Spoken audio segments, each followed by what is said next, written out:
You go to SciCity when you're obsessed with a problem. So I am going to get started. I am Shadai Oye, Associate Director of Student Programming at SciCity. I'm joined by the SciCity Launchpad and Accelerator team, which includes Grace O'Keefe. She is Lead Portfolio Manager and Venture Associate. There's also Peter Lee. He's the Accelerator Coordinator, as well as Lindsay Baker, and she is Launchpad Coordinator. So for tonight, you'll be hearing from 16 different ventures. I'm so excited. That's 3 Launchpad ventures and 13 Accelerator ventures. Before the team start pitching, I want to start with the land acknowledgement, then provide some background into SciCity, the Launchpad, and the Accelerator program. So we acknowledge that the Indigenous people and nations, including Mohegan, Massatucket, Pequot, Eastern Pequot, Schaghticoke, Golden Hill Pawtucket, Niantic, and the Quinnipiac and other Algonquin-speaking people have stewarded through generations the lands and waterways of what is now the state of Connecticut. So we honor and respect the enduring relationship that exists between these peoples and nations and this land. I also want to take the time to speak about one of SciCity's core commitments, which is inclusivity across all dimensions of diversity. It is so important to our work. So we actively, seek to create spaces in which everyone feels like they belong and are supported. So if you had feedback for us, please reach out. We truly want to learn together. As many of you already know, SciCity's mission is to inspire students from diverse backgrounds and disciplines to seek innovative ways to solve real-world problems. So we do this through funding, mentorship, and programs such as the Launchpad and Accelerator. And I do want to provide you with a brief overview of the programs. Let's get started with the Launchpad. As you see, it's actually the first in the sequence of our SciCity venture development programs. It's really for that earlier stage venture. So students that typically come into Launchpad have a well thought out idea for a venture/project, and even sometimes a working prototype. So the program curriculum is really designed to help take ventures to the next level. And we do that through asynchronous as well as synchronous content. So typically we accept around 30 students, a little bit more this year. I'd say we hope to get to 50 students. And each team works with a portfolio manager really dedicated to helping them develop and test ideas. So switching gears to the Accelerator program. So the Accelerator program is really for that mid-stage venture. We define mid-stage as the ones that show measurable traction. In that program, we accept up to 15 teams. And these ventures work with a venture advisor as well as a mentor network, and they are dedicated to helping them build out their venture. With that being said, I want to turn it over to Grace. She's going to walk you through the pitching guidelines and then start introducing the teams. Hi, everyone, and thank you, Shadai. Really excited for tonight and all of the pitches to come. So as a brief overview, just for the founders, have your slide deck ready to go for a seamless transition as we move from one to the other. There are 16 ventures tonight. It'll be a 3-minute pitch session, so please watch the timer that will be on Shadai's screen, and then that'll be followed by a 3-minute Q&A after each pitch with audience questions. Please direct those audience questions to Lindsay Baker, as she'll be on point for asking the founders questions. In terms of some audience best practices, please mute yourself, send your questions to Lindsay, and at the very end, and we're very excited to announce this, vote for your favorite pitch, just one per vote, for the Audience Choice Award of $1,000. So a little bit at stake tonight. We're excited to get started, and with that, I'll turn it over to our first venture, Freddie Freed. Hello, everyone. I'm really excited to be here today to talk to you about Freddie Freed, the brand that is going to solve the issue that almost every woman faces, which is the frustration of clothing not fitting them. There are 2 reasons why clothing doesn't fit, and that is clothing length and clothing sizes. So the average woman, 75% of American women are under 5'4", which are petite. But only 4% of clothing is offered in petite sizes for women. So unlike menswear, where there's probably a lot of men in the audience, women's clothing doesn't come in different pant leg lengths or different arm lengths. It comes in one size. And this also impacts tall women, 5% of women in the market who also can't find clothing that fits. So clothing length is one part of the problem. And then the inconsistent sizes and vanity sizes is the other piece of the puzzle. So the average woman is 3 sizes in 3 different brands on the same day. And this leads to bracketing, which is when you buy an item in multiple sizes because you don't know what the item is. And this is a real reason why you should care about this from an environmental and financial standpoint, leads to returns. So 40% of all clothing bought online is returned. And 70% of those returns are actually due to fit, not cost or quality issues, it's fit. And this costs the retailer on average $33 per item that is returned to just restock and look at the item and shipping fees, not even the items they throw out, which is 25% of all items that are returned are just simply thrown out. Freddie Freed offers a solution, and it's not going back to made-to-measure items. It is using just-in-time hemming and producing clothing that is sent to the consumer without size tags. So we produce items, we mass manufacture items abroad in sizes that are too long in length and then can be hemmed down and shipped to the customer in just-in-time hemming. And just like menswear that is produced in multiple lengths, it is totally returnable. We're just not producing clothing initially in too many clothing lengths to reduce inventory. And then we offer clothing we offer clothing without size tags by requiring consumers to do a size quiz or to enter in their measurements. And that is our way around offering clothing, which consumers would have to go and choose their size and choose wrongly their size. So we offer it through a size quiz instead. So the next steps, because I know I'm running out of time, we are currently in the process of doing a $2 million raise, which will begin in January. And that'll get us through the beta and the product launch and a couple of, hopefully a year or 2 after.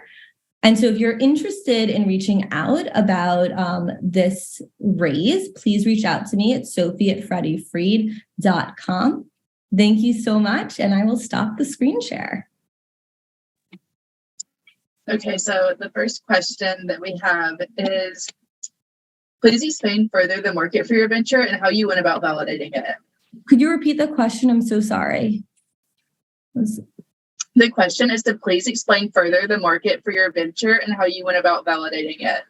Absolutely. So I did a significant amount of research on what percentage of women have issues of fit, what percentage of women are anorexic or have eating disorders in the country and may not want to know their size, or who have gone through menopause or have other weight issues. And then I did research on the people who are too short or too tall for standardized sizes. Then I did research on, sorry if I'm going too long, on how much women spend on average per item of clothing. I can go on. And so right now, I think the total attainable market or realistic market for my business is 1.5. The total market is significantly bigger. I think women spend, 1.5 billion. Women spend an average of, 300 billion, and I can come up with the right number annually on clothing, who are between the ages of 20 and 55. I can look up those numbers, though, if you want to email me at sophie@freddiefreed.com. Great response. Our second question for you is, I know that your team is currently just you. However, I was kind of curious, what makes you suited for this business? Like, what in your experiences? Yeah, so I've worked as a stylist for the past year, really going into depth into how clothing fits. I also have educational experience in pattern making and clothing design. And then my family background, I'm named after one of the founders of the International Ladies Garment Worker Union. He was my great grandmother, and my whole family has been involved. We're now third generation in the fashion industry, so I grew up in it. I understand the clear problems in it, and I also deeply care about workers and the environment. I'm a current Yale student of environment, and I think a lot of designers don't come from an environmental perspective. And so that's why I really think I'm the right person for the job. And I'm also the only one currently trying to produce womenwear in just-in-time hemming. Great, Sophie. Thank you so much. And now I'll turn it over to Radivi Papers for their pitch.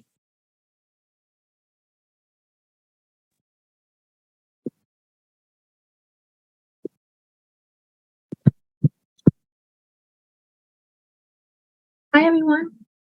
I hope you can see my screen.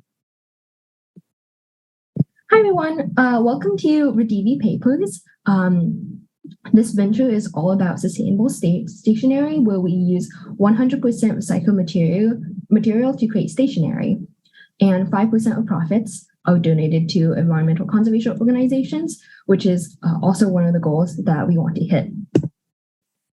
So I think we've all seen this image before. Fashion waste is a growing problem on both the consumer and the retail side. Fashion industries overproduce by 30 to 40% every year, and the EPA reports Americans throw away 16 million tons of textiles each year. While about 2 million tons of those textiles are recycled, over 10 million are actually sent to landfills or incinerated. And even places like Goodwill throw away 5% of their clothing that is not donated. My goal is to reduce this weight at the outset. Radivi Papers aims to do the recycling, collect this sort of waste, and turn it into something beautiful. So as you can see, on the left, these are some papers that I've made myself from scratch. They used to be old papers and clothing, but I blended them up and turned them into papers, and I've sold them. Cards, business cards, things like that. So again, we do the recycling. These discarded papers and clothes are processed, blended with water, and turned into smooth, thick paper, which can be used for things like business cards, stationery, journals, etc., which is in high demand, and especially in an economy where people want more green materials. Additionally, cotton is one of the most durable paper fibers, even though we don't really think about it. And lastly, profits made from this venture will be donated to environmental conservation nonprofits. The three main points of the venture is that there's low startup costs. I did not spend a lot at all to really start selling, and I've already made 5 times the profits that I put into the startup cost, into the investment. And the business model is going to be both business to business and a direct consumer model, providing paper to businesses and also directly selling to customers. And within the past 3 months that this venture has started, I've already made profits. Your support means a lot. If you have any more questions or want to collaborate, please feel free to reach out to me at wendyshi01@gmail.com or my Yale email, wendy.shi@yale.edu. And please check out my Etsy and my Instagram. Thank you. So our first question from the audience is, what are your plans to scale the operation? Yeah, for sure. So the first step in scaling the operation is kind of to start small. Right now, I'm using kind of like very small scale waste, but I hope to expand to local Goodwills and then hopefully to Goodwills across municipalities, within like state lines, and then kind of start from expand from there. In terms of scaling, that means simply more equipment and more time and effort put into making the paper. That sounds great. Another question that I have is, who is the ideal customer for your company? Yes. So, sorry, can you repeat the question? Who is the ideal customer for your company? Anyone, people like me and you, where we need things like stationery, where we need to send people cards, or have business cards, for example. And especially these sort of products is aimed to kind of aim for people who are very interested in help protecting the environment, reduce their carbon impact, kind of reduce their general impact. And additionally, those who are into cottagecore will probably kind of be into this kind of product. Great, Wendy. Thank you so much. I'll now turn it over to letter by letter. And just as a note, you can send your questions throughout the presentation to Lindsay, not just in the question section. Thank you, Grace. Okay, raise your hand if you learned a second language in high school. Now, keep your hand up if you still speak that language today. Yeah, so you probably can't see, but a lot of hands just went down right now. And the truth in the US is actually much worse. So while most students do learn a second language in high school, only about 1% of those recent graduates go on to speak that language after they graduate. And this is a huge problem. In the US, 1 in 5 jobs is linked to global trade. It's also a problem on an individual level. Learning a language can help you be more competitive in the job market. It can help you earn a higher salary. And perhaps more importantly, it can help you speak with friends and family from abroad. This is why we're starting Letter by Letter, a nonprofit whose mission is to reconnect the world through language. Now, you're probably wondering, how can you keep a student from forgetting the language they learned in high school? Well, one thing you can do is you can help them to make a friend. And this is why we're starting with our Pen Pal program, a program which will match students in the US with students in English classrooms all around the world through letter writing exchange. Here's how it works. First, we'll match students based on their shared interests and language level. Then we're going to send them everything they need to write their first letters, including stationery, envelopes, stamps. We'll take those interests and we'll send them vocab sheets so they can write about what they care about the most. And we'll continue to follow along with them throughout the process with reminders and updates along the way. We'll have a 1-for-1 model, which means for every individual who purchases a letter kit, we'll donate another kit to a student in a public school classroom here in America. And we have a big goal. We want to reach 500,000 students by the end of our 5th year. Now you're probably wondering, how are you going to get so far in just 5 years? Well, we're going to do 2 things. First of all, we're going to start small. Right now, we're just testing on 30 students here at Yale. We're going to continue testing and refining the product and automating the program all the way from customer acquisition down to delivery, so that all we have to worry about after the first few years is growing the market. The second thing we're going to do is we're going to start lean with just 1 or 2 employees for the first few years, so that all we have to worry about is getting grants and donations to keep us going until the program grows big enough to support itself. Here's our team. I come to this venture with experience in fundraising for a nonprofit, as well as a business student and a language learner myself. We have 4 volunteers, 2 advisors, and 1 board member. And we're currently looking to grow that board so that we can hit the ground running on our fundraising initiatives. If you're interested, please send me an email here or send me a message after this. Thank you. That was great. I guess the first question would be, how do you plan to optimize customer acquisition? Yeah, so customer acquisition will be something that we'll be working on over the next few months. One thing that's nice as a nonprofit is we'll have access to $120,000 in Google Ad grants, which is really useful in trying to get students and schools to our website. So we'll maximize that. We'll maximize the resources to get people to the website, to get them into the program. Great. And then we had another question from the audience. Give me just 1 second. How do you intend to make global partnerships for students outside of the US? Yeah, so we're starting with Japanese here at Yale, and I'm studying abroad in Japan for the first 3 months of 2023. So I'll actually be doing a lot of those in person to start with. But we're also going to try and grow our volunteer network outside of the US, and we'll do some outreach as well outside of the US. During COVID, everything moved online, so it'll be pretty easy to do that outreach when the time comes. Great. Thank you so much, Nick. Now I'll turn it over to Dixpo for the next pitch deck. Thank you.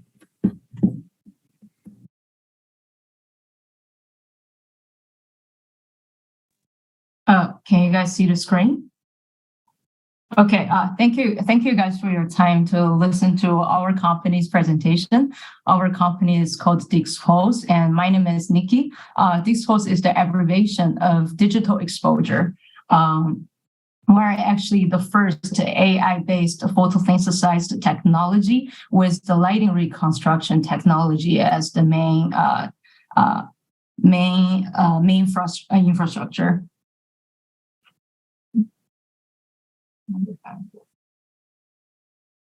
Yeah, so just to quickly start up, I will have give a short introduction about our team. Our co-founders come from UC Berkeley, Yale University, and also Tongji University, and they come from some top companies, including McKinsey, Alibaba, Amazon, etc. These companies, and our company has received the angel round investment from a very famous professor called Xiaoming Kwang from Tongji University, who is actually the dean of the Tongji Architecture Department. So before that, I would like to share with you guys about a very obvious industry pain point. So when we look at the slide on the left side, we can see that when we put a main character into a new background, lots of things might happen. The first is that, as you can see here, there is a huge loss of hair details.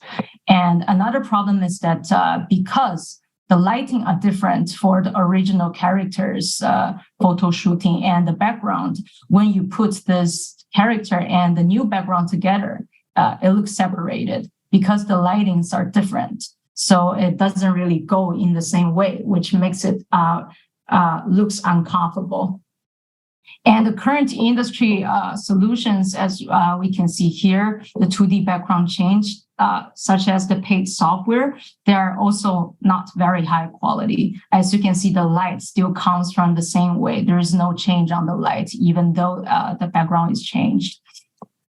And and there are also some AR synthesized technology, and you can see that it's quite sketchy. The main character doesn't really fit in with interact well with all these 3D assets. The overall solution is manual, which usually takes around 100 RMB to 500 RMB, and usually takes 1 to 15 days in order to produce a high quality photo with very natural lighting. And sometimes the quality is also unstable, as the different Photoshopper has a different perception of the lighting, and it doesn't really sometimes being scientific enough to match the actual lighting.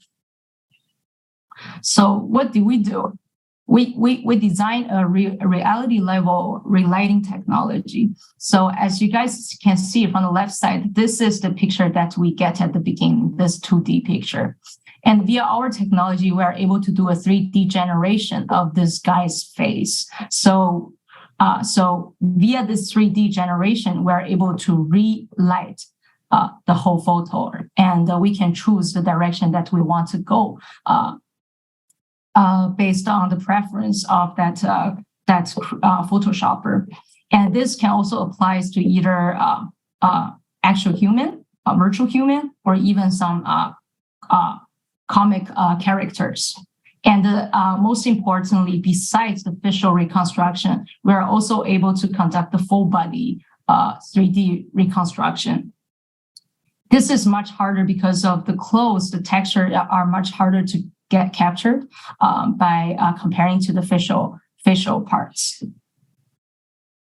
And speaking of the current competition landscape, we are actually the only company that has the lighting reconstruction technology and the specific business model, and also focusing on the Asian faces. And despite that, we are currently targeting the 2B customer market, which is around $50 billion market. And these are actually the customers that we already accumulate via our previous months.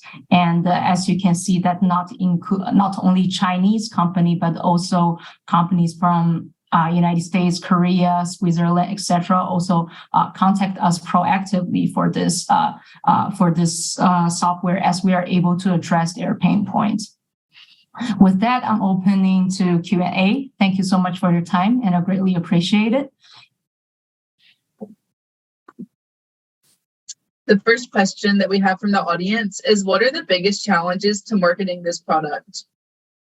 Yes, that's a very, very good questions to ask. Speaking of the marketing, our company currently have 3 product lines. The first is a UGC platform targeting C-end customers. And the second is a 2B SaaS system targeting studios and also fashion brands. So speaking of our first product line, in order to target the C-end customers, our current strategy is to do it via the free exchange with celebrities and KOCs. And by endorsing our photos, and we are trying to convert them into our purchasing platform to actually purchase a photo. And for the 2B SaaS system, what we do is that we proactively contact to those brands, and we decide to launch a 211 Studios products. Maybe I can share here.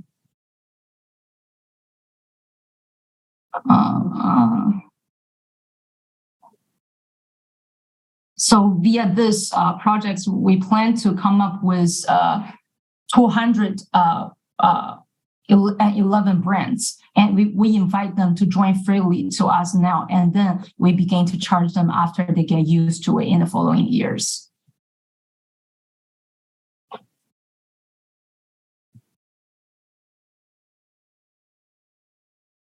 Great. And then so this is actually the SaaS system that I'm trying to talking about. Like via our technology, we are able to automate the whole process of the photoshopping and put the model simply into a much fancier studio with the 3D visual. It could be also video, it could be also photo via our technology.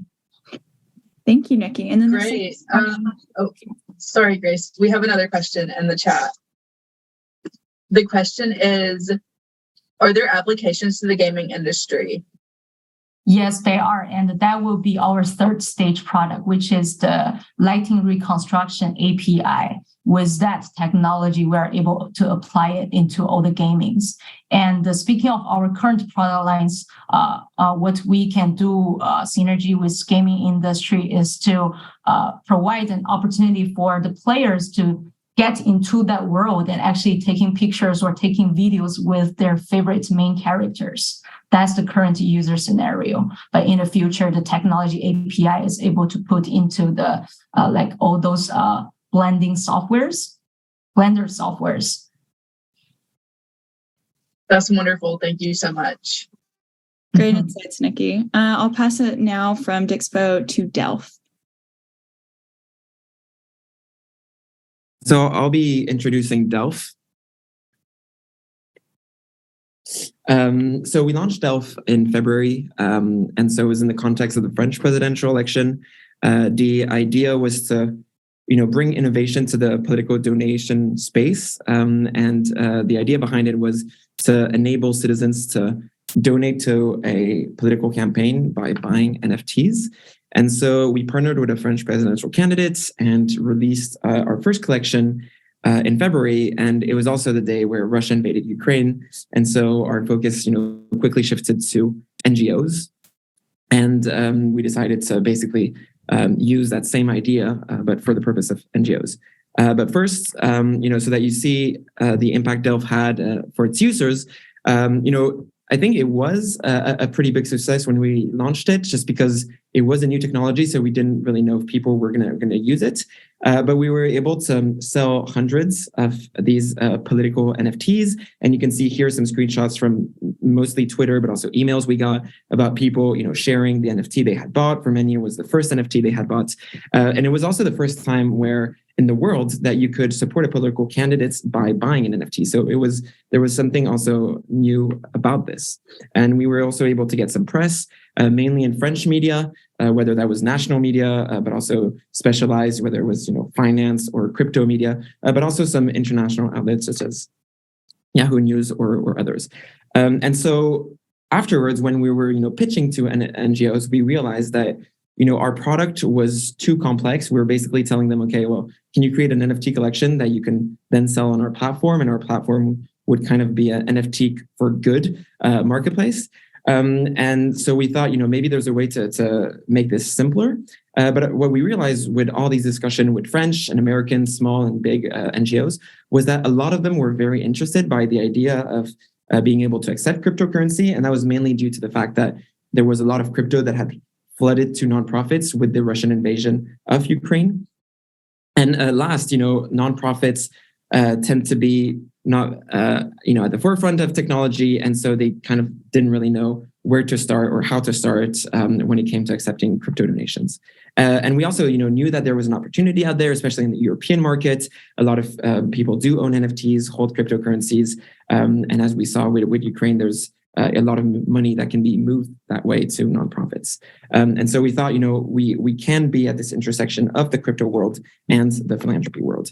And so that's why we decided to pivot and to sort of rethink our product with the help of the Tri-City Accelerator. And that's what we've been doing these last months.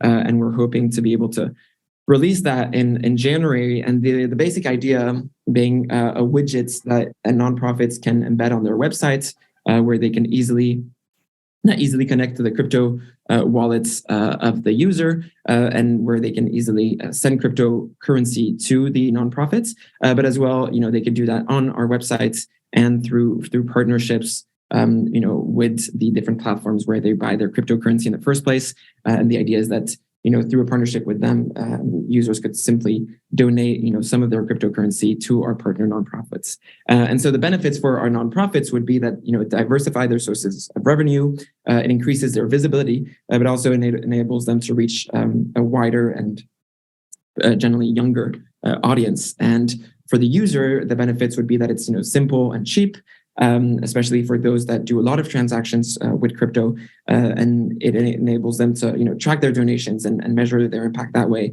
and to join a community of crypto philanthropists. Thank you. That was great. I guess the first question from the audience is, could you discuss what challenges the European market presents? Yeah, there's many challenges. I'd say the first and main challenge is we want this to be as attractive to users as possible. And one of the things we want to give them is a sort of tax deduction in exchange of their donation. And as you all know, the European Union isn't a single country. And when it comes to tax deductions, each country has its own policy. And so I think that's been our biggest challenge. So we're all French citizens in the team, and so we've been focusing on France. And so there's not only this issue that each country has their own legislation, but there's also the issue that crypto is a new industry, and therefore that you have some legislation that is just old and outdated. And when it comes to crypto, it's kind of a gray zone, and things aren't as clear anymore. And so that's one of the legal issues we've been confronted to. For sure. Another question is, given the recent volatility of crypto, how do you envision and secure Delft's long-term future? Yeah, that's a great question. And that's one of the reasons, we haven't released a product yet. I think the market is, terrible right now. And so there's no reason to put it out there yet. But that doesn't mean it's going to be terrible in the future. I think, it's a great moment to build. There's a lot of organizations that are probably focusing on this space that might die as a result, but that would only make us stronger once once the market is better. But also, there's different ways. I think you can sort of diversify. I think if we have a very user-friendly platform that appeals to a young audience, then we don't necessarily have to only use crypto, right? If it's PayPal in itself is not revolutionary, but it was very user-friendly, et cetera, was able to get that audience. If we're able to do something like that, then I think there's pivots without crypto. Great answer, Simon. Now I'd like to pass it on from Delph to Creative Juice Entertainment. Thank you, Grace. I'm just going to share my screen. Hi, can everyone see my screen? Okay, amazing. Hi, everyone. I'm Albert. I represent Creative Juice Entertainment. So Creative Juice is essentially a platform that allows creators to meet other creators to create music. So we're starting with musicians, so musicians to find musicians for a community. Fun fact is there's 100,000 songs and tracks actually being uploaded on streaming services every single day. This is across Apple Music, on Spotify, and this is only growing. So, but the biggest but right now is the creative industry is broken. There's sort of three big buckets that I'm trying to tackle today. The first is the barrier of entry. So right now, there's only top talent. Only top talent is getting recognized. The barrier of entry also includes expensive software. So if you're a musician, you might not be the best, person that can tweak with expensive software such as Logic or Ableton.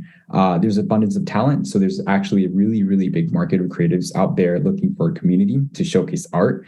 But the biggest challenge is they're not getting paid well enough to make that a career. Third is a label monopoly. Right now, there's a bunch of labels out there. They're actually going to try to recuperate their costs before they actually give you anything. So that's also tied to the second problem, which is artists aren't getting paid. And so therefore, enter Creative Juice. Creative Juice, like I mentioned before, is a social platform that enables these creatives and collaborators to be on this platform so that they can produce and publish music. The basis is I want to be able to capture the entire sort of value chain up until distribution. So music production from concept to launch, essentially. The three really big core components is a creative portfolio, a music production software, and a music label. The creative portfolio, I like to give an example of, when Bruno Mars first featured one of his songs with B.O.B., Nothing on You. I loved this guy, but I had no idea who he was. And so having a platform like Creative Juice will allow people like me to actually understand who these up and coming artists are like.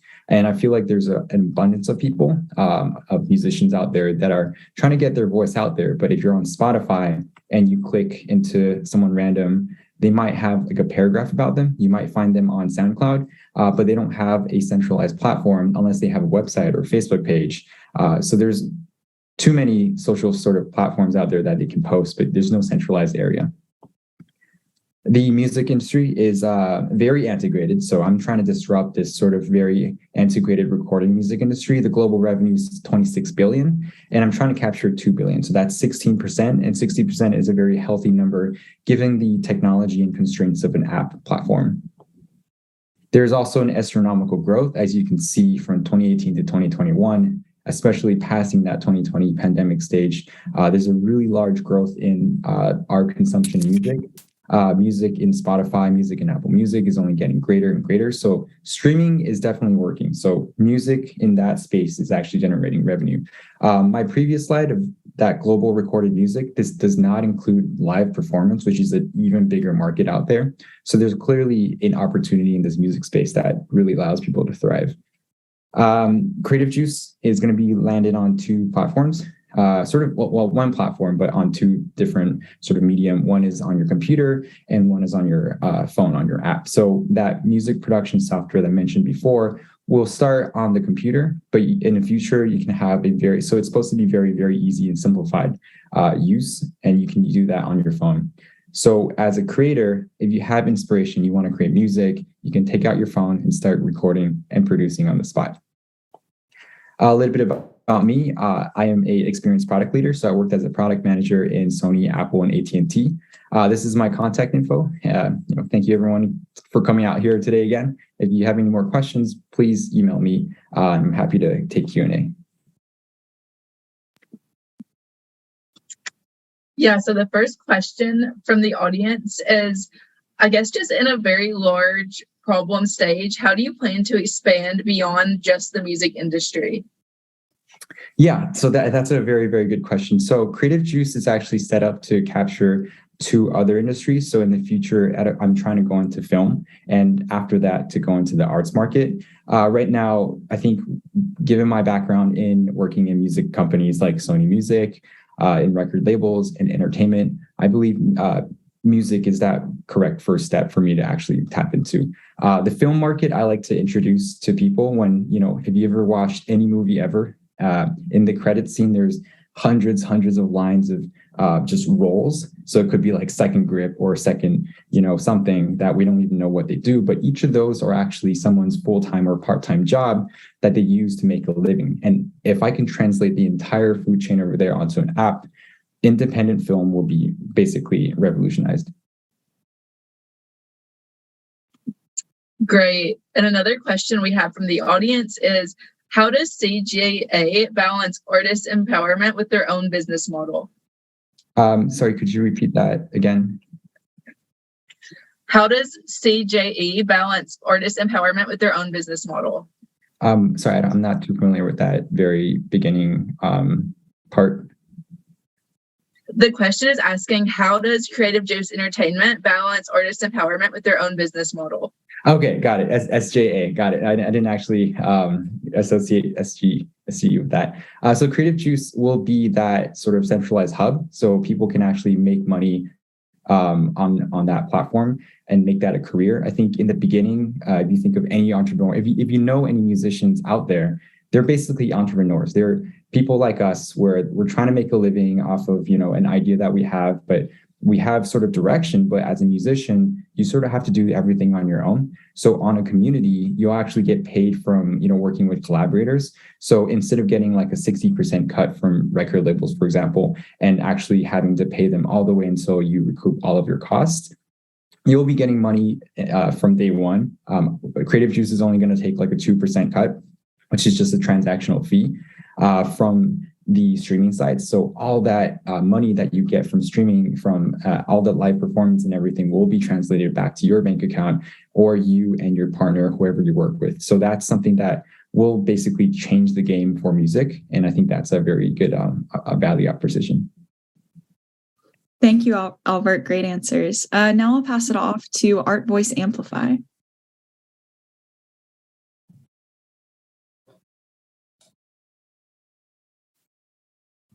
Can you hear me? And is the screen sharing? Yes. Okay, so I'm Joaquin. I'm Yi Kenju. You call me Yi. Joaquin Soto, and we are AVA, Art Voice Amplify. So it's an artist-centric networking and sales platform that seeks to unlock emerging artist markets through de-risk community-driven art sales. So the problem we're targeting is that of emerging artist careers and their riskiness in the art market. Emerging artist markets are high-risk bets for collectors, which means that our market centers asset building or voice and vision of the artists. And price determinants for emerging artists are hard to track. So this lack of track of records from art world networks, gallery sales records, and such as like Art impact and communities are most necessary for reaching mid-career and established prices, but they are not transparent in emerging artist markets. So here you see a graph sort of showing you the trajectory of an artist career that we try to lay out and their price points, which is sort of how we're working with in the $5,000 to $25,000 price range of art.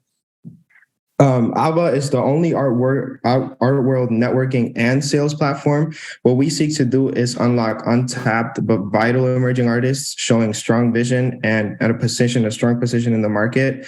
We're de-risking 25,000 plus art sales with fractionalized smart contract stakes, which you will explain more in our revenue model. And we're visualizing artists' careers through voice and impact metrics. So we're allowing artists to build career identities on the platform and reach their target collector markets, and collectors also to build a voice based on their varied artist collections.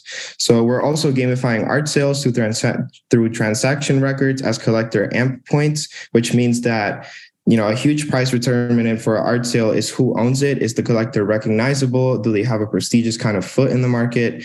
These artists and collectors are both receiving AMP scores in this platform, and sort of AMP scores are exchanged upon transaction. So the higher the AMP score means the higher the recognition you have in the art market. So for the mobile platform, you see the art, voice, and amp aspect of the artist interface. On the art, the viewer sees the artist's works for sale, the fractions sold, and to whom, what's sold, and details tied to the work. On the voice, the artist is able to tailor their portfolio and voice in a robust and easy to use mobile interface. Instagram is currently the most used platform for artists to share their works and vision online, but it's not made for the art world. The voice aspect will be better tailored for artists to tell their full story and generate content. Under AMP, the platform keeps track of works sold and who has ownership or shares of the works, as well as who in their network are their supporters. This builds community around the artist. And most importantly, there is the impact section on the bottom, where supporters and collectors of the artist want to know how the artist is progressing their careers, what their long-reaching vision is, and how their support creates impact. So the revenue model is based on taking 10% for full buyout sales and 20% from fractionalized sales of artworks that are 25K or more. Each art piece could be bought in full, and each art piece can also be fractionalized with smart contract stakes. So for each art piece, one majority stake is offered for the physical holding of a piece at 30% of its face value, which allows the majority owner to live with the piece at home without investing full value onto the piece, which creates less risk for any single collector. And up to 6 collateral stakes for the remaining 70% of each piece face value. So one catch of this model is that for a collector to be eligible for a major stake in the artwork and live with it at home, they need to have 100% of the art piece value invested in the AVA platform, with the remaining 70% of the piece, which they own, the 30% majority slot in, invested in other art pieces exclusively in the AVA platform. So these smart contract stakes allows for voting gallery showings of art pieces, community building with co-collectors, and higher artist amplification with more art world networks. So before we close out, we're starting with 5 to 8 artists onboarded on our platform with our kind of innovative artist profiles. We're integrating these profiles in any gallery shows they have, sending them out to networks of them to join a waitlist of exclusive pieces offered on our site upon launching. We're onboarding the same collectors from the markets of the artists we're bringing in, and only onboarding, and we're sort of taking it in an exclusive way where collectors are invite only from the markets that we're targeting in this contemporary art market. And we're curating physical art shows in New York City to expand ABBA's traction exclusively for our artists, basically completing preliminary art sales to list on the platform and get the traction going. Thank you. That was great. The first question from the audience is, how large is the market for your platform? So the total art market is about $64 billion. We're trying to capture just a fraction of the artists who are on Instagram. We're trying to siphon the artists who are using, not just the artists and the art world people. That includes galleries, that includes collectors. That also includes art enthusiasts, people who've been interested in collecting art or investing in art, but don't know how to because it's a very difficult space to get into. Great.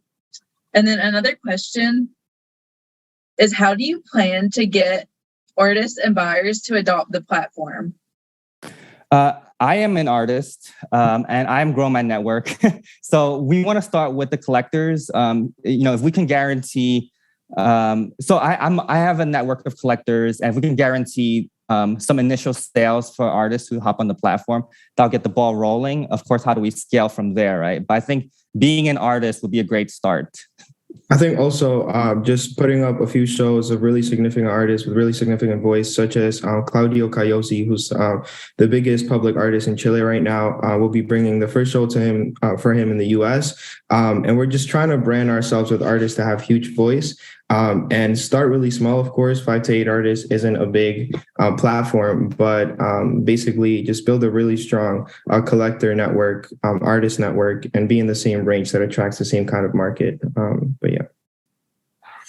Thank you both, and thank you, Ava. I'm now going to turn it on to Make Deaths Count. Thank you so much. And can you see our presentation? Wonderful. All right, Maddie? Good evening. Glad you all could join us today. My name is Maddie, and along with Ahmad and Hassan, we are the co-founders of Make Deaths Count, a nonprofit working to improve mortality surveillance worldwide. So what percent of all deaths in the world do you think go unreported? Think about this for a few seconds. Okay, did you think maybe 5%, 10%, 25%, and even 30%, you would still be off? It's actually 50%. So yes, we don't know why 50% of the world's deaths happen. This graph shows the total number of deaths worldwide. And as you can see, the number of unreported deaths in the purple are increasing over time. And in 2040, the unreported deaths are projected to be 80 million. So why is this a problem? If the causes of death are unknown, then they can't be prevented. For example, if a region has high rates of COVID-19 deaths, more resources could be allocated towards vaccination programs.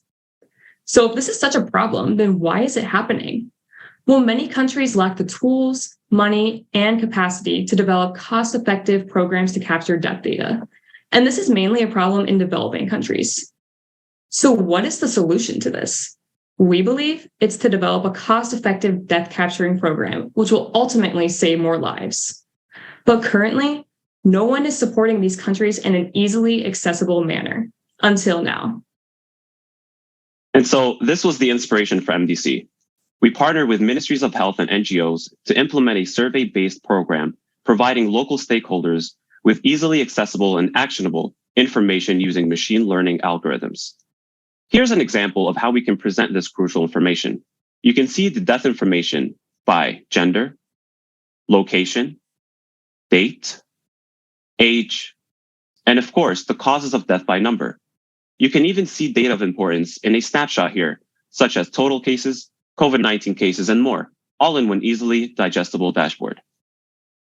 In terms of our current work, we have successfully partnered with an NGO in Northwest Syria to develop a pilot program. We are more than halfway through data collection with over 300 surveys administered. We are also in active conversations with partners in Somalia, Colombia, India, and Iraq to develop similar projects. What brings us together is the passion that we have for this work. We think it's not only a matter of public health importance, but also of dignity for the communities that we work in. Our team's extensive experience in medicine, global health, quality improvement, and epidemiology makes us well positioned to make our vision a true success.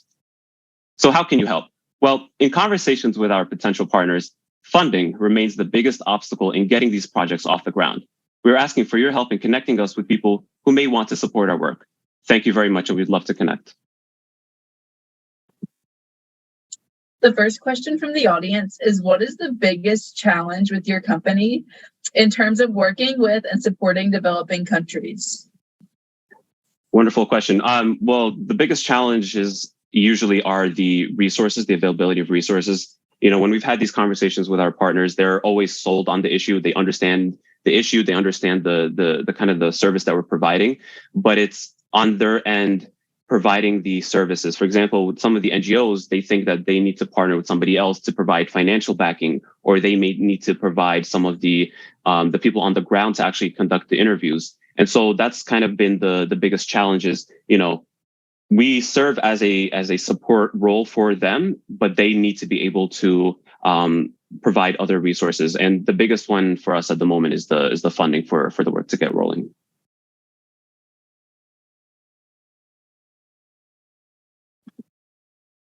Great. I guess another question that we had from the audience was, what would the world look like if your company was fully implemented? That's a great question. Well, the world would be one where we know most, I'm not going to say all, that's ambitious, but most of what the causes of death are in the world. And from there, once we have that data, then we can leave it up to the stakeholders who have the ability to make decisions to then implement certain public health initiatives. But we at least need to know the information first before we can act on it. And we hope to kind of enlighten the world with that information going forward. That is our ultimate goal. Thank you. Thank you both, Ahmed and Madison. I'll now turn it over, and this marks the halfway point of our pitches, to ProLinks AI. Hi.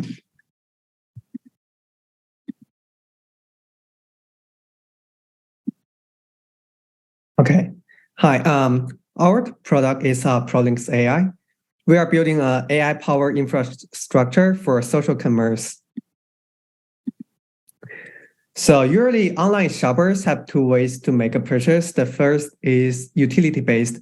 If they want to buy a bulb or a cup, they will go to Amazon Basics. And the second is inspiration-based. When they browse social media, they see a product or a clothes, and they want to buy the same one.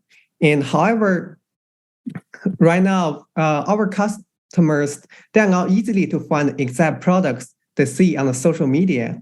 And now more and more people, they put more time on social media, and they got inspired by the content creations shared by the creators. And the creators cannot receive commissions and revenue from it. And also, as of 2021 Apple privacy policy, and Google also announced they will abandon the use of third-party cookie on the end of 2023. So in the future, the public traffic will be more expensive. D2C brands are increasing their budget in influencer marketing. However, for influencers, especially for micro-influencers, they are only making less than 50K each year, and with 3 to 4 year full-time experience. And by using our product, we can also help them to maximize their monetary potential in their post. So on the left side is the pain points we are trying to solve. Customers get shopping inspirations from social media. However, it takes lots of steps. Sometimes it is impossible for them to find exact products. We have built affiliate product database, and we use computer vision algorithm to understand and analyze the content creation by creators and match the products that are in the post. And we also collect customers' data and to build a recommendation system. Our product is a link in bio tool. So creators will put our product in their bio. Their followers can easily click into the link in bio and shop their post. And this is what I mentioned. You can also buy from the similar products. And the influencers will receive commissions, whatever customers buy from the similar products or the products that influencers want to share. So for the competitors, Linktree is a very powerful link in bio tool, but they only focus on the link in bio functions. And Instagram, although they have a native shopping experience, they do not build a affiliate product database, and they do not use computer vision to do this. And the Meta have already shaped the priorities. They are about to remove the Instagram shop pages. So for our team, I'm the CEO, co-founder of ProLinks. Our co-CEO is Ziyang. He has built a company which has millions of dollars revenue each year. And Yushen is our chief AI scientist. He worked as computer vision engineer at the DJI before, and technical manager at Hisense, and has research experience at Amazon, Adobe, ByteDance, and Baidu. Reed and Jesse are our VP of engineering. And this is our ProLinks. Thank you.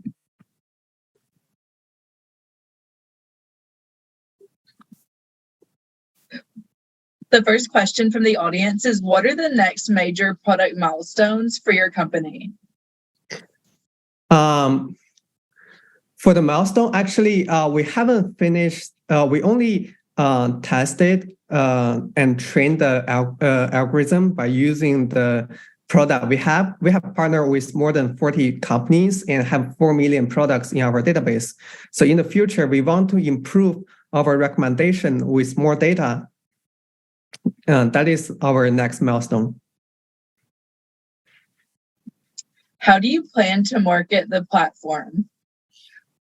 We have already partnered with several MCN companies. They have thousands of influencers. So this is our first way. The second way is we will build our presence on our social media, and we will use our network and some influencer resources for cheaper marketing way. Thank you so much, ProLinks AI. I'll now turn it over to College Prep Academy.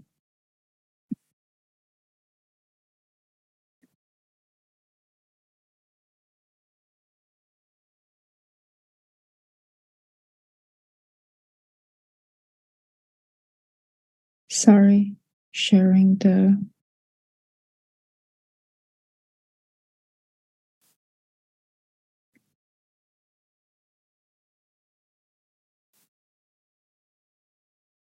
Sorry, there is some problem with, sorry, I'll try again.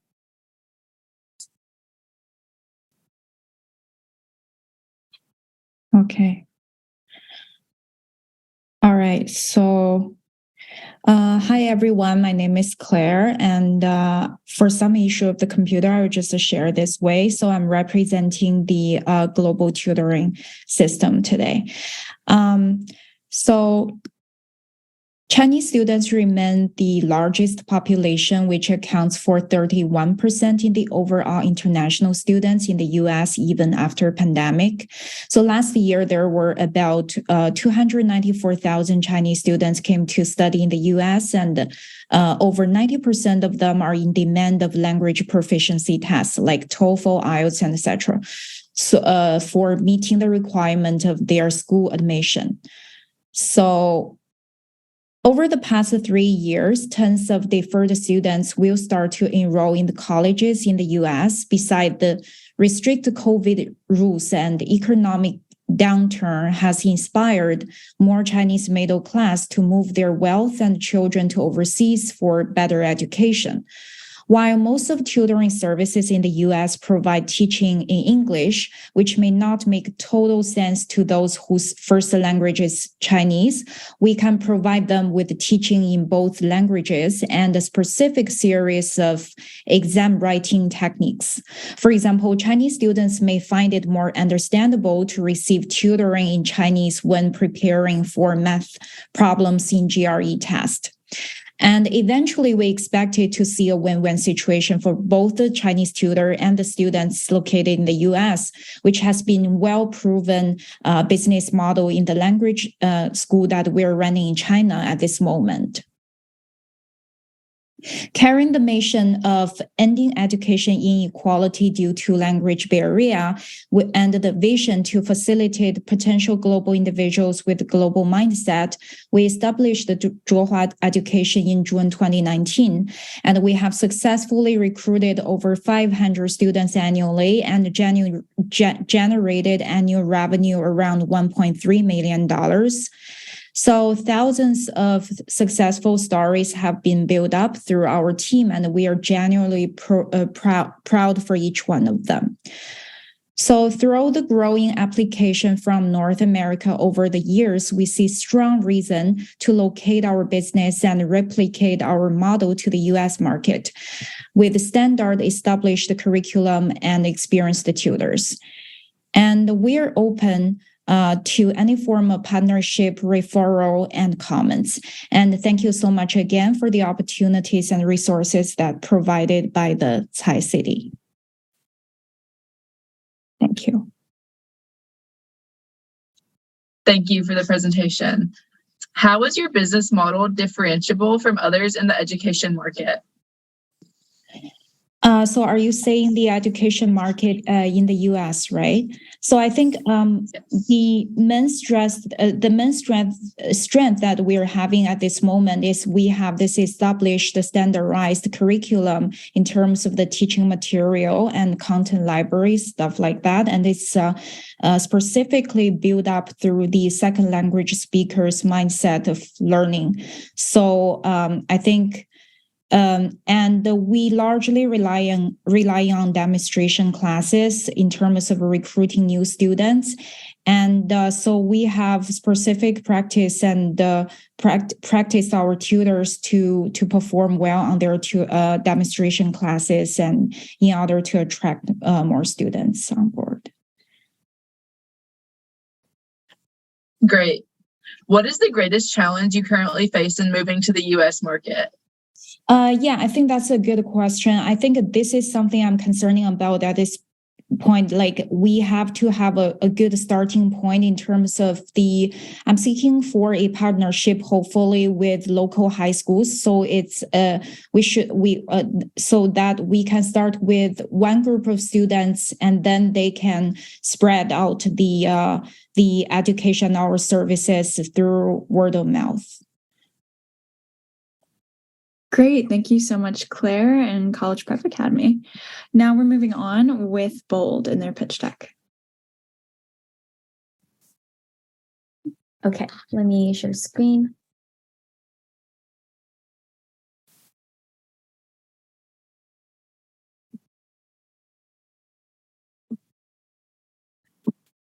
Alrighty. Hello, everyone. Welcome to Bold, where we rewrite style narratives one design at a time.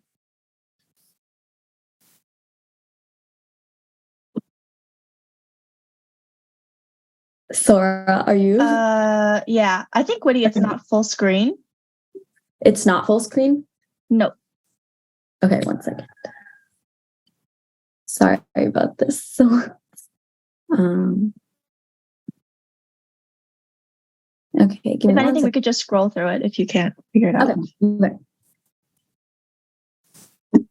I'll just share my whole screen so that we mitigate any of that. Okay. Hopefully that works. Okay, great. It's working on mine now. Okay. All right. So hello, everyone, again. Welcome to Bold, where we rewrite style narratives one design at a time. My name is Sora, and I'm one of the co-founders. I'm from Berkeley College, class of 24, and I'm majoring in economics as a pre-med student. And my name is Winnie. I'm in Silliman, also class of 24, and I'm majoring in architecture on the design track. So Winnie and I met during our freshman year here, and we quickly realized that our friendship shared a mutual love for art and design. And through our ambition to create a successful brand, Bold then became a dialogue between two friends, experimenting with storytelling through the canvas of streetwear.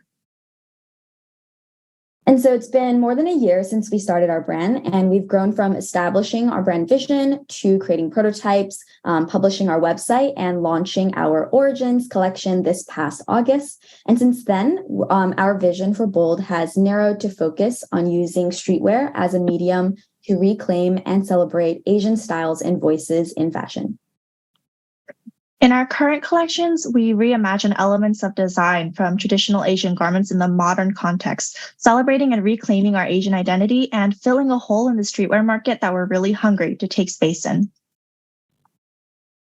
And so we're really excited to be able to share our journey through content creation as we post different things on our Instagram as well as our TikTok, which we encourage you guys to follow. But before we wrap up, we actually created a video that we would love to share with you guys.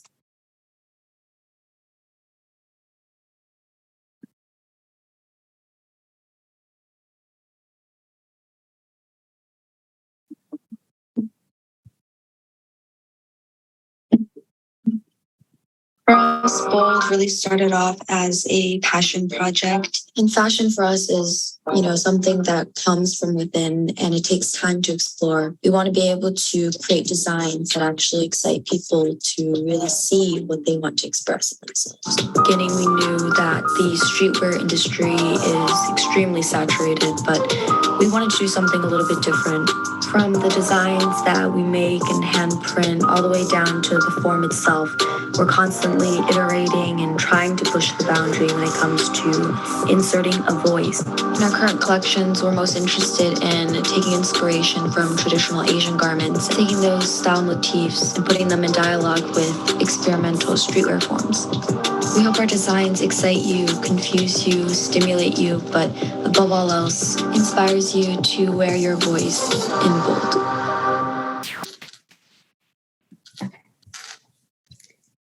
Thank you. And that's it for us. Thank you. One question that we got from the audience is, with sustainability being such a large topic in the fashion industry currently, what practices will Bold incorporate in order to be able to be a sustainable fashion company? That's a great question. And that's something that we've considered throughout the entire design process. We've definitely recognized that in industries like fast fashion, sustainability is a huge issue. And the way we tackle that is definitely doing the reverse, slow fashion, really being intentional about using materials that we already have or using sustainable materials to create one-of-one pieces. And so it's more about the art form and creating different pieces that people can wear. And currently, we're not necessarily trying to profit or scale up where we're manufacturing. And even when we do scale up down the road, we're very conscious of sourcing from sustainable companies and manufacturers that also kind of share our vision. Yeah, and I'd also like to add that in the video that we showed in our presentation, all of the materials that we use in our final product, all of that fabric comes from fabric that we already had, and like a sweatshirt that we had in our closet that we just took out, so we didn't have to buy one and buy any fabric to make our product.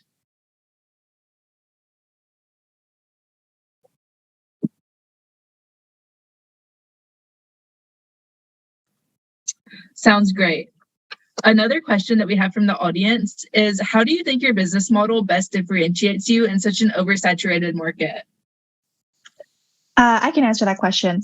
So we kind of mentioned this during our presentation, but we recognize that the fashion industry is just huge, and there's so many different types of streetwear out there, a lot of unique designs. But we think what sets us apart is that we're really incorporating traditional elements of Asian garments. And currently, there really isn't much of a market in that in streetwear right now. Although there are like Asian-centered designs in streetwear, we find that a lot of them are fetishizing the culture or maybe aren't as representative as we want them to be. So we really want to hone down on the traditional elements of design and incorporate them. Thank you so much, Winnie and Sora. I'll pass it on now to Celine Health.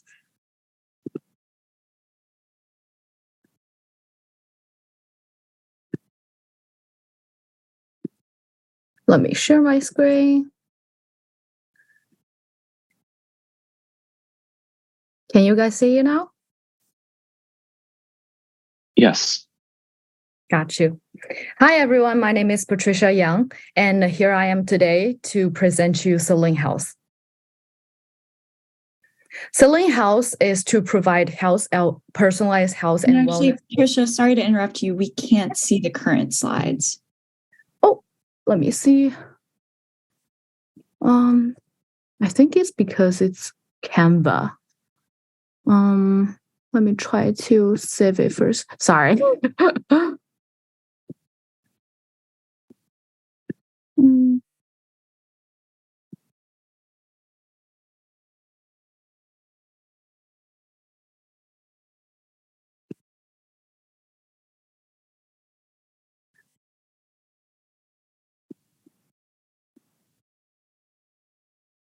Let me try again.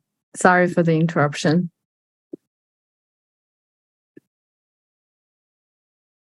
Can you see it now? Yes. Okay. Yeah, I guess once I click next page, it will always like automatically post the sharing. So I will probably just limit it to the website Zoom. Hope that works. Oops. Okay, so hi everyone, my name is Patricia Yang. Sorry for the interruption. And here with Celine Health, we aim to provide personalized health and wellness solutions for menopause women. The problems in this current market is that even though 80% of all women in this whole world will experience symptoms associated with menopause, at least 50 million menopausal women in the US does not have the right solutions, who are not satisfied with the solutions, healthcare services, and products they receive. Because these current healthcare services and products are not holistically addressing their fragmented health needs. To be more clear, menopause in the past has been treated as a disease. However, it is a natural process that every single woman will experience. Every woman has different symptoms and needs, so that current products in the market are all generic and one size fits all. And we also know that 50% of women use supplements and alternative medicines. However, there is no guidance from experts to maximize potential benefits and weigh out the risks. And we also know that gold standard hormone replacement therapy is not enough to address all women's needs because most women are not suitable for HRT, and HRT can sometimes bring unwanted side effects. The reason why we want to address this market and the urgent needs is because it's finally menopausal women's turn to speak up about their health needs. Fertility is only 9 months typically, but menopause can last anywhere from 4 years to 15 years. By 2025, there will be 1.1 billion women expected to be menopausal in the whole world, and we want to help. Celine Health, we offer personalized solutions, health educations, and access to menopause specialists to holistically address the needs of menopausal women. To be more specific, the personalized solution we provide will be evidence-based science using algorithms to find what is the best herbal and supplement remedies for menopausal women. And we use health education to empower women with knowledge so that no women should be afraid of menopause. And the menopause specialists will be trained physicians and registered dietitians to provide ongoing care for menopausal women. And the offer that we have from Celine Health is that we will ask important questions through online selling quiz for online examinations. Our algorithms, which are evidence-based, will be developed and review the health information provided from the quiz completed by our consumers. And we will provide the personalized solutions with herbal and supplement remedies to deliver to the door and with continuing health education. To be more specific, our supplements and herbal remedies will be individual packets, which they can grab for each day, and which is very easy for grab and go. The supplements and herbal remedies are essential and individualized. We will also make sure using evidence-based science to make sure that these supplements and herbs are individualized to their needs as well as safe and effective.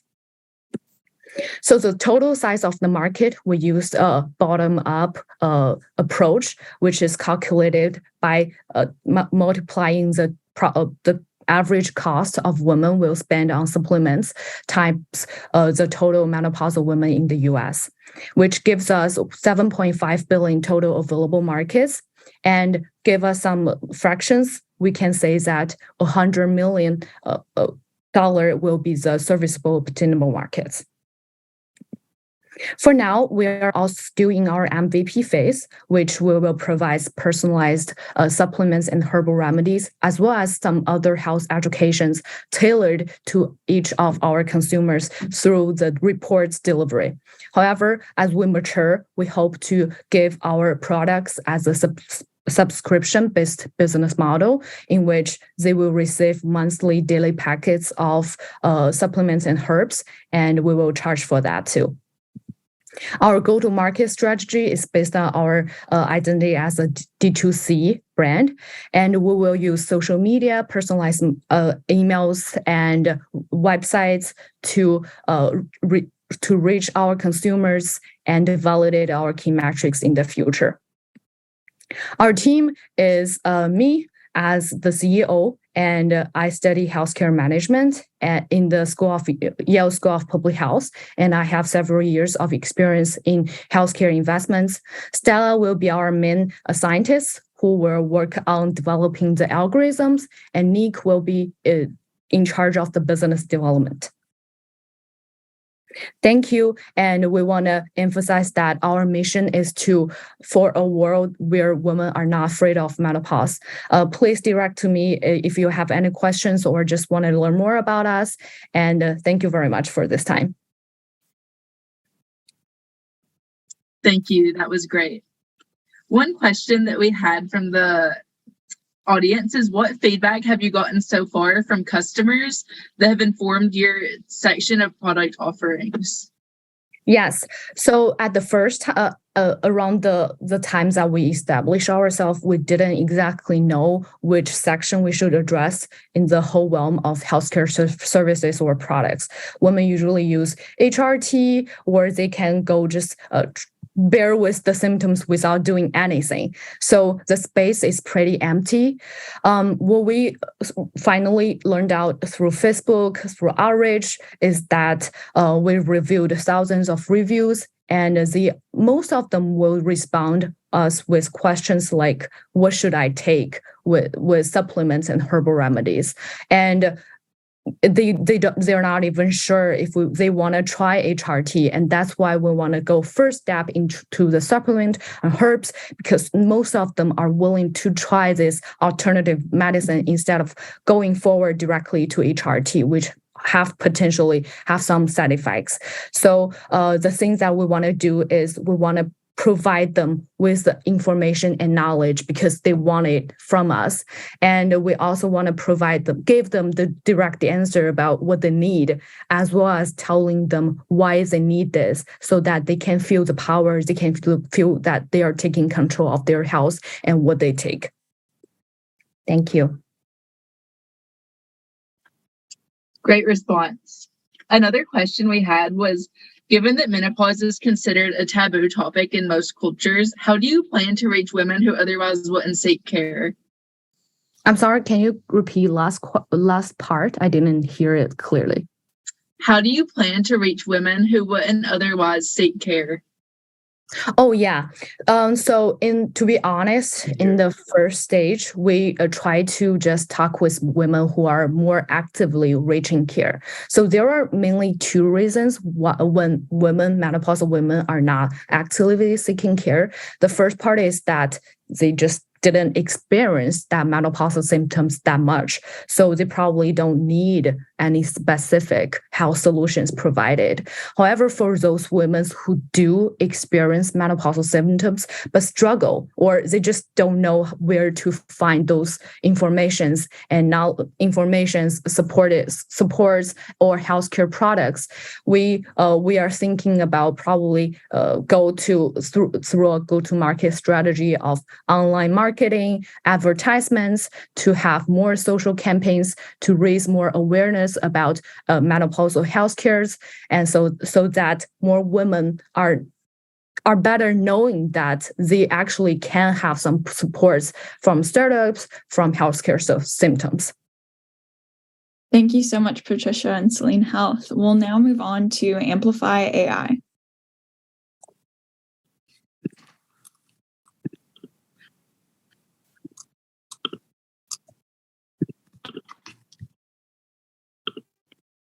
Awesome. Can you see my screen? Great. Hi, everyone. We are Amplify AI, building better for humans. Innovation is really challenging. It's expensive, it's timely, and it's risky. Human-centered design has gone a long ways towards advancing in the right direction, but still setting up and running product innovation is costly, often ineffective, and there's human interpretation of customer experiences are subjective to their own values and beliefs. This leads to data that is hard to quantify, feedback that is difficult to enact, and ultimately a bias that is hard to come to concrete conclusions on.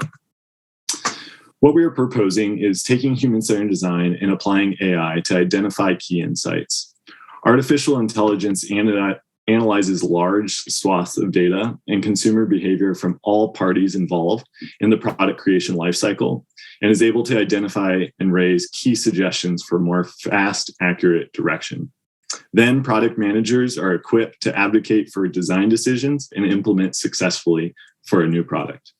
Whether the product is generative and you're looking for new ideas, or evaluative and you're trying to improve an existing product, the AI provides concrete results that provide a central insight across all product teams. So the typical product life cycle, you have a business that sets a vision and ultimately a product team that sets out to try to create that vision, working with engineering and ultimately sales and the customer. The product that was set out may or may not be really true to what its original vision is. But what we're hoping to do with Amplify AI is tap into each one of those steps along the product creation route and provide a simple intelligent dashboard that gives the health and status of product innovation. By drilling into one, you can quickly see how Amplify AI has taken documentation from the business plan, insights from the product team submitted weekly, and from quantifying their research, from working with engineering on their constraints, capabilities, and code review, plugging into CRMs, and then collecting feedback and surveys and analytics from the customer. It's able to concretely and distinctly boil up key insights as to the health and innovation of a product. It also provides a toggle where you can quickly distinguish the voice of each of those inputs. By sliding through the customer, you can focus on the customer.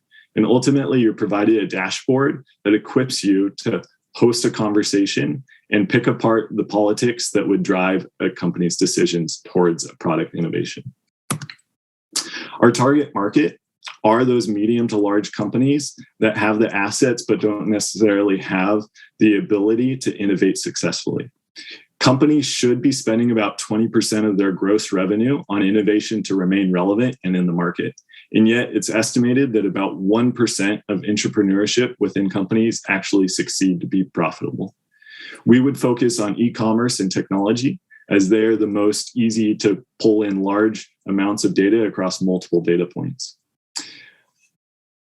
Nathan and I, my co-founder, are thus asking the audience for $1,000 for 0% equity. And we look forward to any questions and teamwork with you all. Thank you.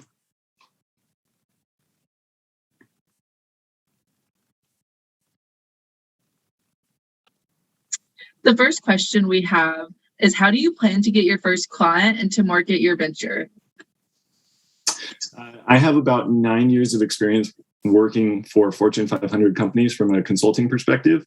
I think we'll tap into a customer that's in the high hundreds of millions of dollars, if not low billions, that have the assets but are trying to set up a launchpad equivalent for entrepreneurship. I think this can be applied to any product design process, but the companies that are really investing in the entrepreneurship space are struggling to find adjacencies to their current market, and we'll have to tap into our network from Nathan and my experience to find our first customer. Great. Another question that we have from the audience is, how are you guys going about training your AI model and doing your beta testing? Yeah.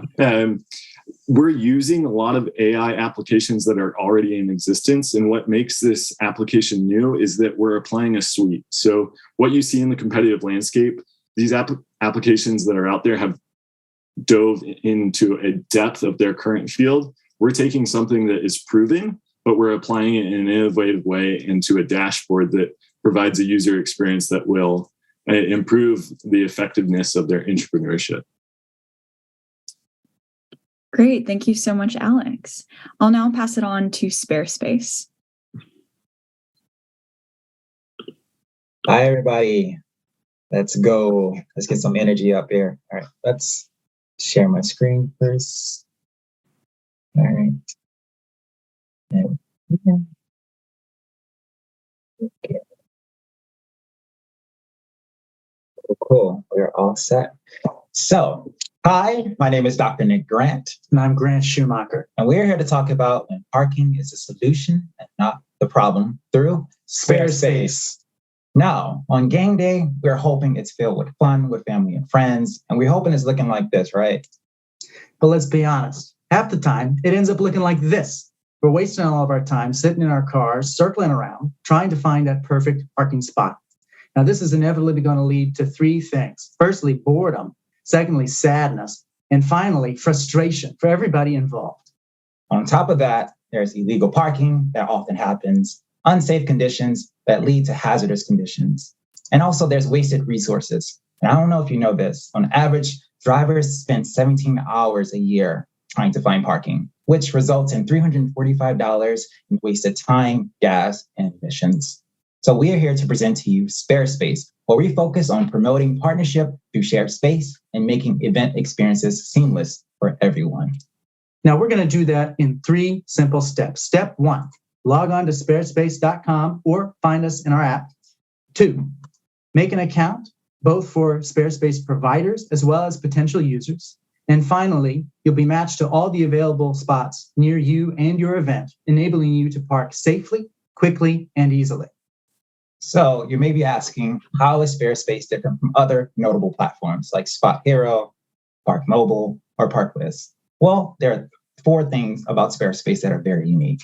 1, we specifically focus on private parking, which also leads to this idea of how we can decentralize parking away from parking garages through offering a crowdsourcing platform for potential providers who can list their spaces, as well as users who can utilize those spaces. Thirdly, we want to focus on empowering communities. How can we, in fact, provide an avenue for people to gain passive income by just merely offering spots that they have available to them? And fourthly, we're trying to modernize a process that has already been in practice. I don't know if you've been to special events or things like that, but I've seen people hold out signs saying, hey, come park here. So we're trying to create a platform that does just that. So let's take stock of where we are. Now, the idea kicks off in the middle of 2021, and we started doing some market research to understand how we could offer this and what product we could really bring to the market. Now in 2022, through SciCity, we've had some help and support in order to develop our first MVP. With MVP in hand, we've identified 3 promising small events here in Connecticut where we can integrate this MVP in order to pilot the idea. And this all leads to our full launch in the fall, just in time for the larger events in Connecticut, like the Durham County Fair, for example, which by itself brings in hundreds of thousands of people. So this is on its way. Please remember and keep an eye out, and don't forget to list your spare space. Thank you.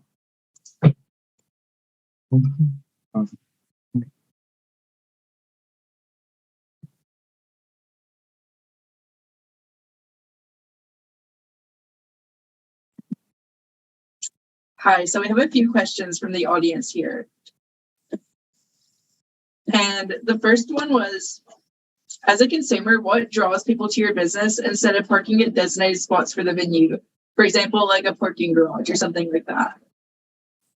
Well, one of the things that we noticed is that when you try to park during these big old special events, for instance, that bring in, well, I'm from New Orleans, which one example event I can think of is the Mardi Gras Festival, which brings in millions of people. And as we know, public parking spaces, there aren't enough of it to actually fulfill the need. And in our market research in 2021, we found that through our survey data that this was an overwhelming need among our customer base that, hey, there needs to be more done for this. So we think it will provide a more convenient, reliable solution other than just public parking garages that are currently available now.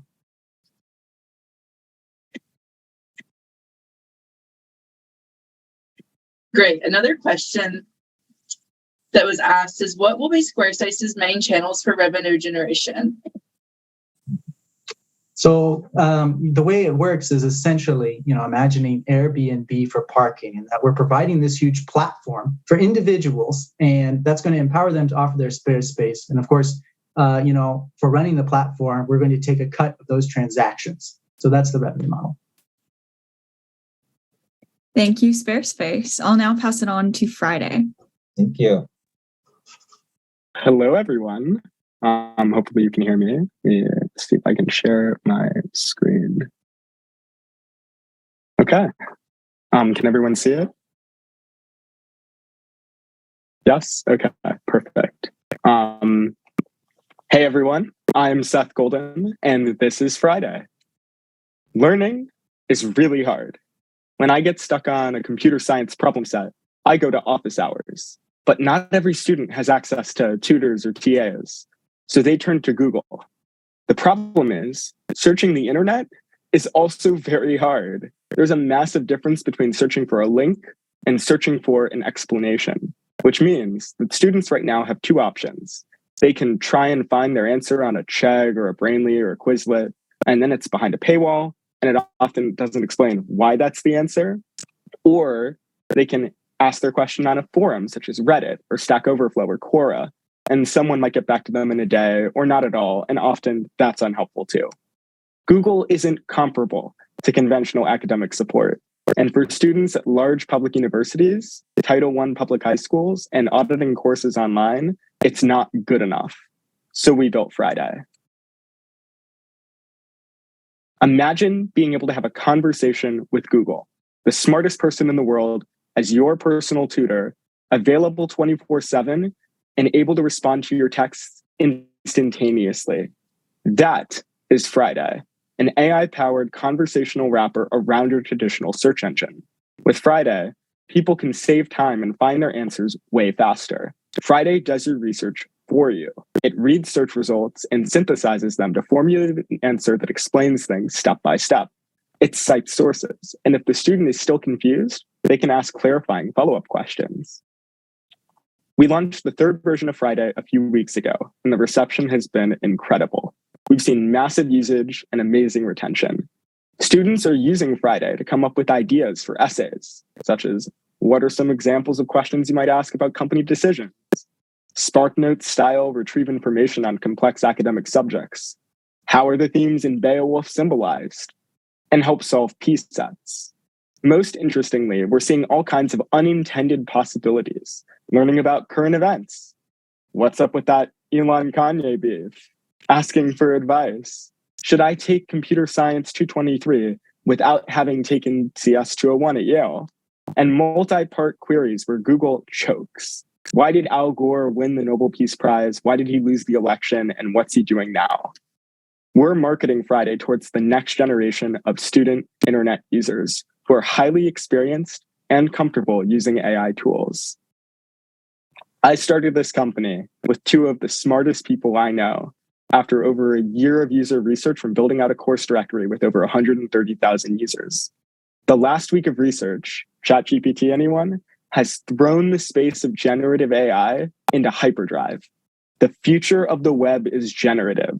Join us at Friday in helping every student become unstuck. Thank you.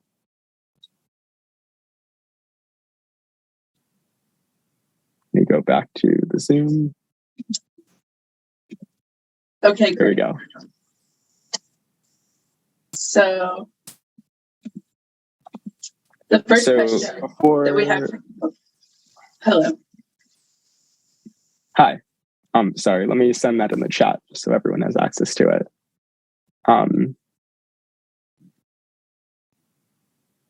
Go ahead. Yeah, the first question from the audience was, what makes your team's skill set idea for this position and for building this project? Yeah, so I'm a computer science and linguistics major. My background is 2 years of computational neuroscience. I worked at the Max Planck Florida Institute for Neuroscience in the electron microscopy core. I'm a published author there, doing research in computational neuroscience and natural language processing, of which I'm applying some of that to this. My co-founder, one of them is a freshman at Stanford. He previously helped found a company that has raised over $5 million called Curious Cardinals, which is focused in the education technology space. And then my other co-founder is a product manager at Microsoft and senior at Dartmouth. So our skill sets are, all three of us have been working in the ed tech space for over 3 years. We have background in natural language processing, and we're in an ecosystem that helps build technology like this. Great response. The other question that we had from the audience was, in a space that's becoming increasingly crowded, how do you plan to stay differentiable from other products? Yeah, that's a great question. So the reality is that this space is moving very quickly. I've been working in NLP for like a year and a half seriously, on Friday in particular since May of this year. And the amount of improvement that is happening in this space is absolutely insane. Like the models that we were working with are just on a complete another level. I don't know if any of you have worked around this. ChatGPT launched last week. There are other people who are trying to do chatbots with GPT. What differentiates us currently is we have two things that ChatGPT doesn't, and I don't know how thoroughly I touched on that. ChatGPT has a cutoff date for when the data stops being relevant. So you cannot ask current events because it doesn't know about them. So like anything since 2019, you can't ask about. The second thing is it has the same problem that all AI has. If you talk to anyone in the artificial intelligence space, competitors have the black box problem, which is that you don't know why you're getting the answer you're getting. And with natural language processing, there's a hallucination problem where if it doesn't know, for example, like it's not going to just tell you, I don't know this because it's happened since my training data. It's going to make something up that's wrong, but appears to be correct because it's surrounded by context, some of which might be accurate, and gives that sort of validity, even though it's false. And so what we have is we are a web GPT wrapper. We're wrapping around these large language models with the internet and supplying it with context from search results. And so what that means is that the search results are giving that recency and also validity. We're able to tell you this is exactly where the information you're reading is coming from, these 5 sources, and here's why. And that is something that no one else is doing right now. So it's a moat. It's not a crazy moat, but over time, what you're seeing right now is going to be, completely different in a couple weeks. And I don't see necessarily ChatGPT as a competitor to us because they're the underlying technology that will help power a future version of Friday. Great. Thank you so much, Seth. And now we'll move on to our last team, Adiona. Okay. I can share screen. Nice. Josh, you want to kick us off? Cool. Yeah, I can kick us off. So my name is Josh. I'm the CEO of Adiona. I'm a student and a researcher over at the University of Chicago right now. Yes, and my name is Catherine. I'm the Chief Technology Officer, and I'm a senior at Yale. So to jump into things, our company is related to dementia. Dementia care has a lot of problems right now. First off, it's hard because patients exhibit a lot of very difficult symptoms. But the worst part about it is that it's very expensive. It costs $5,000 to $15,000 out of pocket for most family members. And that's because professional care is not something that's covered by insurers or Medicare right now. And that explains why 83% of patients with dementia in the US are taken care of at home by their family members and friends. Now, of the symptoms that are difficult to manage, agitation is shown to be the most burdensome, according to the literature, resulting in worse outcomes for patients, more caregiver burnout, and earlier nursing home admissions. In sum, this is a huge problem for dementia care, and that's exactly where Adiona comes in. Yeah. So what do we do to address the issue? Adiona is an app that does 2 things. First, it monitors everything that caregivers want to know. So that includes simple things like wandering, sleep, and falls of their patient. And it also includes more complex things like agitation, which is like verbal and physical behavioral disruptions. And second, it provides evidence-based interventions specific to their patient's symptoms. So that can be recommendations like certain conversational techniques to address agitation, turning on music for the patient to address it, and that kind of thing. So why are we special? There are a number of key reasons that we are very unique in the space. The first is that Adiona is very comprehensive. It has a range of support that exceeds anything on the market or to our knowledge and development today, just because it tracks so many of those symptoms at once. It's also novel, as you can see in the graph that we have here. Our foundational agitation detection algorithm, which was developed by UChicago professor and is currently licensed exclusively to us, vastly outperforms competitors on the limited data streams that are available to like consumer wearable watch devices. It's also very accessible. So we can track all of these symptoms using the most widely adopted wearable device in the US, which is the Apple Watch. And this is actually a super important and massive advantage compared to the bulky and unknown devices that a lot of caregivers are currently being marketed. And finally, it's well-liked. So we've tested a prototype on the Fitbit that had 90% user satisfaction. And one other thing we want to highlight is that we also create value for almost everyone in the space.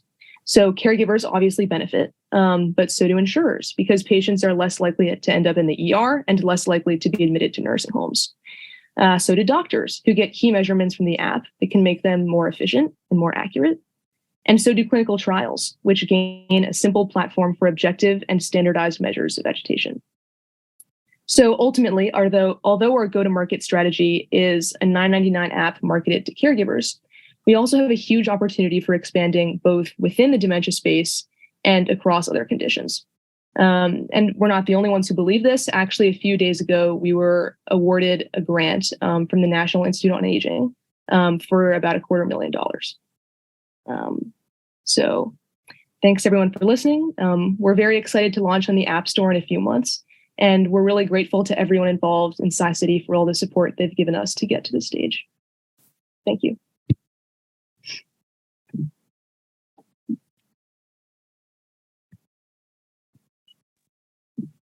It looks like we have our first question in the chat here. The question is, how will the business model exploit the information distribution via privacy for health information? Sorry, my Wi-Fi must have cut out. Do you mind repeating that? I think the question is just how will the business model exploit the information distribution versus privacy for health info? Josh, can you expand on that question a bit more? I'm not quite sure I understand.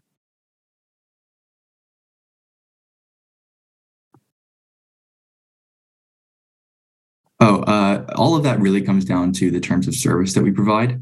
And of course, there would be separate and standard consent forms that you would have to use for patients that are enrolled in clinical trials. So all of those fall under pretty standard clinical trials operations. And so we've talked with a number of lawyers about this. That's not something we really have concerns with as far as multiple business models and data going to multiple parties.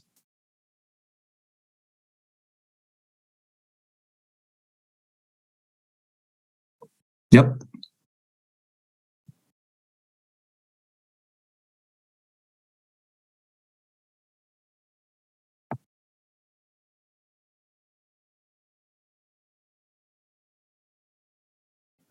And I'll ask the second question for Lindsay. What user feedback have you gathered so far that validates the product? Yeah, absolutely. Well, I can start us off and Josh, you can add if you have things to say. We got a lot of positive feedback on the Fitbit prototype. Some of the most positive feedback was the agitation detection feature, just that they were really surprised that we were able to do it. Also that it was a product that was very usable and that patients actually liked wearing, which is very important for dementia patients because it can make them actually more agitated to have to wear something that's uncomfortable or unusual. So for people who are used to wearing a watch, that was really great. We also got some feedback that led us to develop a more comprehensive platform. So a lot of people said it would be nice if I could also track the location of my patient. It'd be nice if I could call them directly from the app. And those are things that we added for our current version. Yeah, and to bring it full circle, really what it is that it's peace of mind for the caregivers. And as you know, given the fact that, as I mentioned in the presentation, these caregivers are the ones who are on the hook for $5,000 to $15,000 a month if they need professional care, alleviating the stress that comes with professional care or that comes with taking care of someone with dementia is a huge value proposition for them. So we're really excited about the potential value that we can provide, and yeah, are really excited about the direction that it can go moving forward. Thank you so much, Catherine and Josh. Thank you. And that wraps up our 16 pitches. So now for the $1,000 Audience Choice Award, you can vote at the link in the slide, and we'll do a live view of the results in just a minute. So you have 60 seconds to get in your vote for your favorite venture, and we'll announce the award shortly. Great. So now we will move on to results. And before I switch over, I'd like to thank all of the founders who presented tonight. And please feel free to reach out to them. They've dropped their contact below. You're welcome to come to SciCity and connect with them. So you can also visit our website at city.yale.edu, sign up for our newsletter, and email us at hello.city. And in terms of the winner, we will move on to Make Deaths Count is the winner of today's $1,000 Choice Award. And let's give them a big virtual round of applause for their pitch and for all the others that pitched tonight. So thank you, everyone. Have a good night, and we'll be in touch. Please come through SciCity. Thank you, everybody.